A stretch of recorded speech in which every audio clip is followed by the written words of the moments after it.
Sri Krishnaya Paramatmane Namaga. Sri Mahabharatham, Chapter 59.Balarama. Balarama, the illustrious brother of Krishna, visited the Pandavas in their encampment as Halayuda, clad in blue silk, entered majestically like a lion. Yudhishthira, Krishna and others gave the broad-shouldered warrior a glad welcome. Bowing to Drupada and Virata, the visitor seated himself behind Dharmaputra. I have come to Kurukshetra, said he, learning that the descendants of Bharata have let themselves to be overwhelmed by greed, anger, and hatred, that the peace talks have broken down and that war has been declared. Overcome by emotions, he paused for a while and then he continued, Dharmaputra, dreadful destruction is ahead. The earth is going to be a bloody morass strewn with mangled bodies. It is an evil destiny that has maddened the Kshatriya world to foregather here to meet its doom. Often have I told Krishna, Duryodhana is the same to us as the Pandavas. We may not take sides in their foolish quarrels. He would not listen to me. His great affection for Dhananjaya has misled Krishna, and he is with you in this war which I see he has approved. How can Krishna and I be in opposite camps? For Bhima and Duryodhana, both of them my pupils, I have equal regard and love. How then can I support one against the other? Nor can I bear to see the Kauravas destroyed.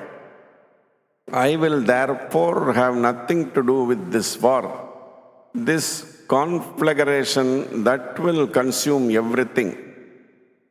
This tragedy has made me lose all interest in the world, and so I shall wander among holy places. Having thus spoken against the calamitous war, Krishna's brother left the place, his heart laden with sorrow and his mind seeking consolation in God.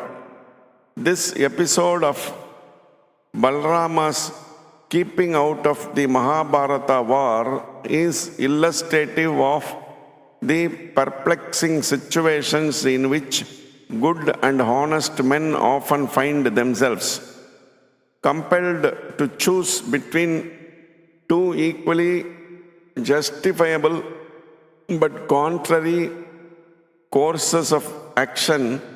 The unhappy individual is caught on the horns of a dilemma. It is only honest men that find themselves in this predicament. The dishonest ones of the earth have no such problems, guided as they are solely by their own attachments and desires, that is, by self-interest. Not so the great men who have renounced all desires. Witness the great trials to which in the Mahabharata, Bhishma, Vidura, Yudhishthira and Karna were put. We read in that epic how they solved their several difficulties. Their solutions did not conform to a single moral pattern, but reflected their several individualities. The conduct of each was the reaction of his personality and character to the impact of circumstances. Modern critics and expositors sometimes forget this underlying basic factor and seek to weigh all in the same scales, which is quite wrong. We may profit by the way in which in the Ramayana, Dasaratha, Kumbhakarna, Maricha, Bharata and Lakshmana reacted to the difficulties with which each of them was faced. Likewise, Balarama's neutrality in the Mahabharata war has a lesson.